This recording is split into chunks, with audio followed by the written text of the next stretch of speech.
घर में आए दिन लड़ाई झगड़े होते रहते थे, लेकिन कोई नहीं जानता था कि इन सबसे तंग आकर एक दिन सुभाष बाबू इतना बड़ा फैसला ले लेंगे। एक दिन अपने बेटे और बहू के झगड़े से परेशान होकर सुभाष बाबू अपने कमरे में जाकर अपना बैग निकालने लगे। उसमें अपने कुछ जोड़ी कपड़े रखे और उदास मन से अपनी पत्नी की तस्वीर को उठाया और बोले, कितने नाजों से पाल कर बड़ा किया था हमने अपने इकलौते लाडले बेटे को। इतना कहते ही वो रो पड़े, परंतु फिर भी कुछ सोचने लगे कि नहीं, ये कमजोर पड़ने का वक्त नहीं है। उन्होंने अपनी आंखों के आंसू पोंछे और अपनी पत्नी की तस्वीर अपने बैग में रखी। उन्होंने अपने एक दोस्त को फोन किया जो वृद्ध आश्रम में रहते थे और बताया कि अब वो भी वृद्ध आश्रम में ही रहना चाहते हैं। इतनी बात सुनते ही उनका दोस्त मोहन दंग रह गया। उसके पास कुछ पूछने के लिए शब्द ही नहीं बचे थे। सुभाष बाबू ने केवल इतना ही कहा, मैं रोज रोज झगड़ों से परेशान हो गया हूँ और 1 घंटे में तुम्हारे पास पहुँच रहा हूँ। जिस समय वो अपना घर छोड़कर अपना बैग लेकर निकलने लगे तो उन्होंने देखा उनके बेटा बहू अपने कमरे में बैठकर चाय और स्नैक्स का आनंद ले रहे हैं, परंतु दोनों में से किसी ने पूछा नहीं कि आप ये सामान लेकर कहाँ जा रहे हैं, और ना ही किसी ने उन्हें रोकने की कोशिश की। रोज रोज के अपमान और जिल्लत भरी जिंदगी से परेशान सुभाष बाबू वृद्ध आश्रम पहुँच गए। थोड़े ही समय में उनके वृद्ध आश्रम में बहुत से मित्र बन गए। वे सबके साथ बातें करते, रोज सुबह व्यायाम भी करते थे। धीरे धीरे सुभाष बाबू को आश्रम में ही अच्छा महसूस होने लगा। घर की अपेक्षा उन्हें वृद्ध आश्रम ज्यादा सुकून दे रहा था। सभी लोग एक साथ खाना खाया करते थे, जबकि घर में रोज के कलेश से सुभाष बाबू का दिल छलनी हो गया था। वो हमेशा अपनी पत्नी की तस्वीर से बातें करते हुए कहते थे, तुम तो मुझे पहले ही छोड़कर चली गई, पर उस बेटे ने भी मेरा साथ नहीं दिया जिसके लिए मैंने कभी अपना पसीना भी पानी की तरह बहाया था। एक दिन सुभाष बाबू वृद्ध आश्रम में टहल रहे थे, तभी वृद्ध आश्रम के बाहर एक गाड़ी आकर रुकी। वृद्ध आश्रम के सभी लोग उसकी ओर देखने लगे और सोचने लगे कि आज फिर कोई अभागा बुजुर्ग आया है। एक नवयुवक किसी बुजुर्ग महिला को आश्रम के बाहर छोड़कर चला गया। कुछ देर तक वो महिला वैसे ही खड़ी रही और फिर भारी मन से अपने आंसू पोंछकर वृद्ध आश्रम में आ गई। उसने सुभाष बाबू की ओर देखते ही अपने सिर के पल्लू से अपना चेहरा छुपा लिया और फिर बिना कुछ कहे महिला विभाग की तरफ चली गई। तभी सुभाष बाबू के साथ खड़े एक बुजुर्ग ने कहा, आज फिर से एक माँ की ममता तार-तार हो गई। वो महिला पल्लू करके रहती थी, मगर एक दिन बागवानी करते वक्त उसका साड़ी का पल्लू हवा के झोंके से हट गया और उसका चेहरा नजर आया और सुभाष बाबू ने उन्हें पहचान लिया और मन ही मन कहा, ऐसा क्या हुआ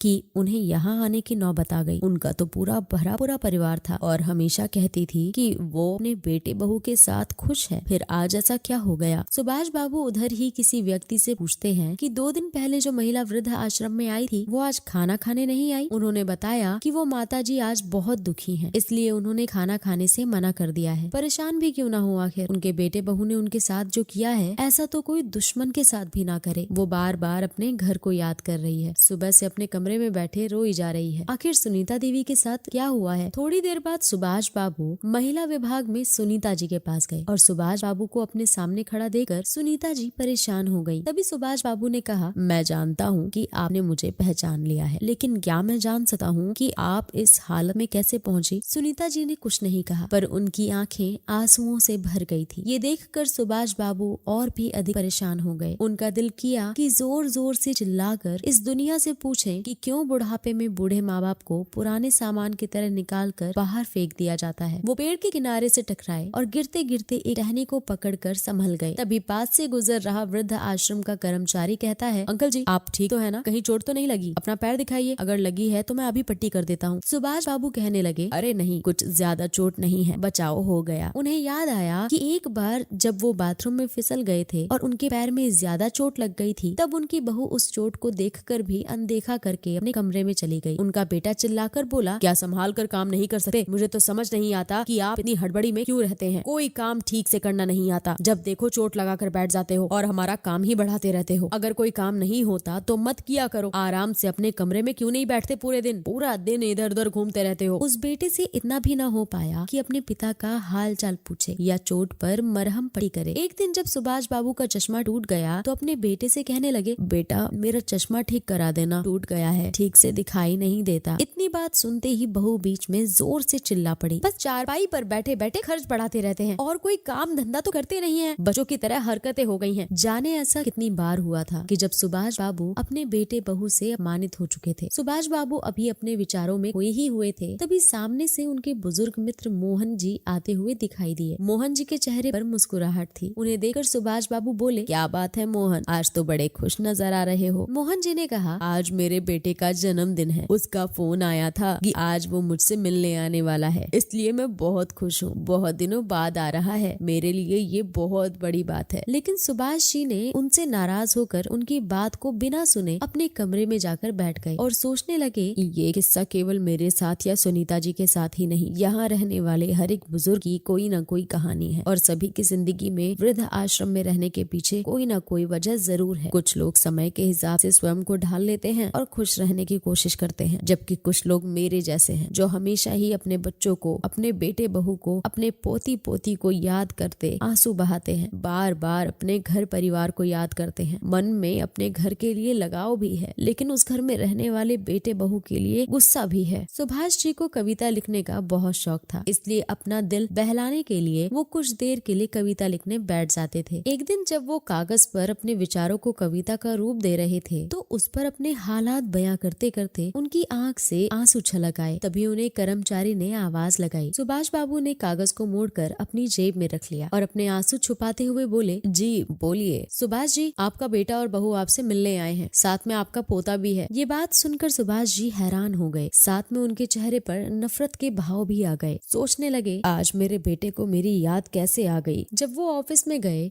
तो उसी समय उनका 5 वर्ष का पोता चिंटू उन्हें देखते ही दादू दादू बोलते हुए झट से उनकी ओर दौड़ा और उन्हें गले लगा लिया। सुभाष बाबू की आंखों से आंसू छलक पड़े। अब तक वो मन मारकर वृद्धाश्रम में जैसे तैसे जी रहे थे, लेकिन अपने पोते को देखते ही उनका दिल कमजोर पड़ने लगा। परंतु फिर अचानक दिमाग में विचार आया कि ये वक्त मजबूती से अपने निर्णय पर टिके रहने का है। ऐसा सोचते हुए गुस्से से अपने बेटे को देखते हुए बोले, तुम यहाँ क्या करने आए हो, चले जाओ यहाँ से, मुझे किसी से मिलने की कोई जरूरत नहीं है, मैं यहाँ बहुत खुश हूँ और अपनी जिंदगी बड़े आराम से काट रहा हूँ। बेटे ने कहा, आज चिंटू का जन्मदिन है और हमने घर पर पार्टी रखी है। गोलू की ख्वाहिश है कि आप भी उसके जन्मदिन पर उपस्थित रहें। यदि आप आएंगे तो आपके पोते को भी अच्छा लगेगा। तभी सुभाष बाबू बोले, देखो मैं वो घर छोड़ चुका हूँ और अब मैं वहाँ दोबारा नहीं जाना चाहता। इस समय उनका बेटा बोला, पिताजी आप घर चलिए, वहाँ आपके मित्र भी पार्टी में आ रहे हैं, मैंने उन्हें भी बुलाया है, सभी आस पड़ोस वाले हैं और रिश्तेदार भी आएंगे, सब लोग आएंगे, आपके बारे में पूछेंगे तो हम क्या कहेंगे। सुभाष बाबू बोले, अच्छा तो आज मुझे अपने बेटे के जन्मदिन के लिए बुलाने नहीं बल्कि अपनी इज्जत बचाने के लिए तुम लोग बुलाने आए हो। इससे पहले फोन करके भी मेरा हालचाल पूछने की जरूरत नहीं समझी तुम लोगों ने, इतना तक नहीं पूछा कि घर छोड़कर वृद्ध आश्रम चले क्यों गए। आज जरूरत पड़ी तो हाथ जोड़कर मुझे लेने आए हो। नहीं, अब से यही मेरा घर है, मैं कहीं नहीं जाऊंगा अपने घर को छोड़कर। ऐसा कहते हुए सुभाष बाबू अपने कमरे की ओर जाने लगे। तभी बेटा और बहू दोनों ने भावुक होने का नाटक किया और दोनों रोनी सूरत लेकर सुभाष बाबू के पास गए और गिड़गिड़ाते हुए कहने लगे, पिताजी हमें माफ कर दो, आपके पोते का जन्मदिन है, क्या आपको अपने पोते की खुशियों में शामिल होने का भी मन नहीं कर रहा। इतनी बात सुनकर सुभाष बाबू का दिल पिघलने लगा। तभी चिंटू बोला, चलो ना दादू, बहुत मस्ती करेंगे। अपने पोते की बात सुनकर सुभाष बाबू खुद को रोक नहीं पाए, परंतु दोनों बेटा और बहू की करतूत की वजह से वापस नहीं जाना चाहते थे। लेकिन गोलू ने कहा तो घर जाने को तैयार हो गए। फिर बोले, मेरी एक शर्त है, मैं घर पर चलूंगा और जैसे ही गोलू का जन्मदिन हो जाएगा उसके बाद मुझे वृद्ध आश्रम वापस लौटना है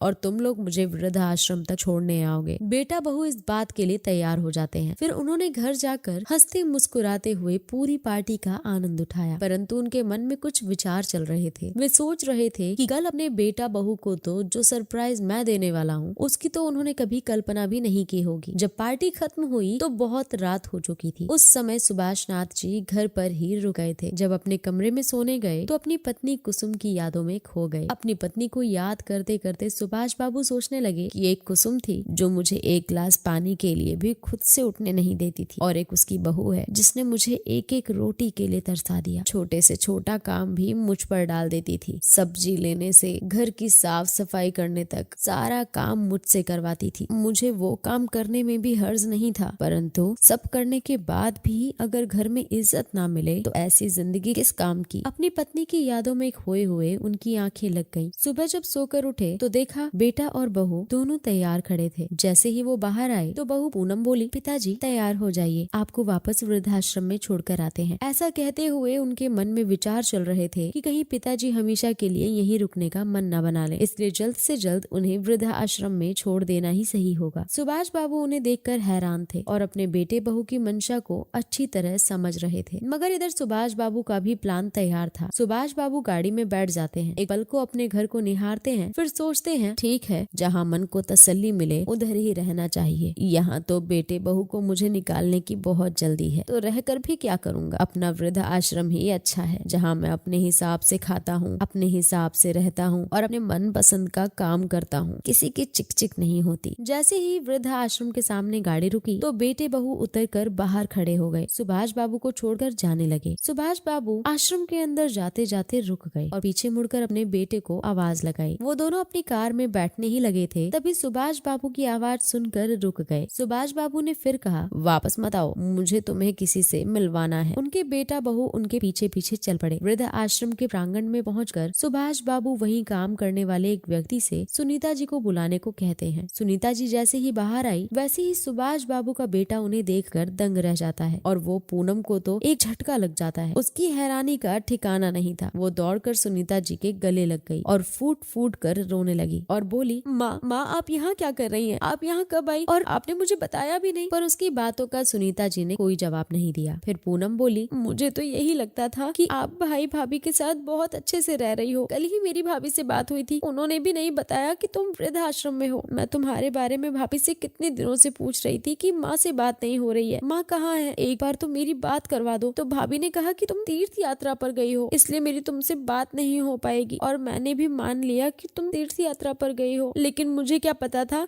कि उस जालिम औरत ने तुम्हें वृद्ध आश्रम में छोड़ दिया है। अपनी बेटी की बात सुनकर सुनीता जी फूट फूट कर रोने लगी और बोली, बेटा तुम्हारे भाई भाभी झूठ बोल रहे थे, वो तो मुझे 1 महीना पहले ही छोड़ गए और मैं तुझसे कैसे बात करती। जिस दिन मैं वृद्ध आश्रम में आई मैंने तुम्हारे ससुर जी को यहाँ देखा, इसका मतलब तो ये हुआ कि तुम और तुम्हारी भाभी में कोई फर्क ही नहीं है। मैं तुम्हें फोन करके तुम्हारे भाई भाभी की करतूतों के बारे में क्या बताती। इतना कहते हुए सुनीता जी ने उसे अपने से अलग कर दिया। तुम मेरी बेटी कहलाने लायक नहीं हो, इसलिए मुझसे दूर रहो। अगर मेरे बेटे बहू ने मुझे घर से निकाला है तो मेरी बेटी ने भी ससुर को अपने घर से बाहर निकाला है, तो कुल मिलाकर मेरी दोनों औलादे ही निकम्मी निकली। अब तो मुझे खुद पर तुम्हारी माँ कहने पर भी शर्म आती है। एक ने अपनी माँ को घर से निकाल दिया और एक ने अपने ससुर को। अपनी माँ की बातें सुनकर पूनम का सिर शर्म से झुक गया। माँ मुझे माफ कर दो, मैं बहुत शर्मिंदा हूँ, मुझसे बहुत बड़ी गलती हो गई। मैंने कभी नहीं सोचा था कि जो मैं अपने सास ससुर के साथ कर रही हूँ वो मेरे माँ बाप के साथ भी हो सकता है। दोनों बहू बेटों ने सुभाष जी से भी माफी मांगी और साथ में घर चलने को कहा, मगर दोनों में से कोई घर चलने को राजी नहीं हुआ। सुभाष जी और सुनीता जी अपने अपने कमरे में चले गए। पूनम और उनका बेटा दुखी मन से अपने घर वापस चले गए। घर लौटने के बाद उन दोनों के पास पछताने के अलावा और कोई रास्ता नहीं बचा था।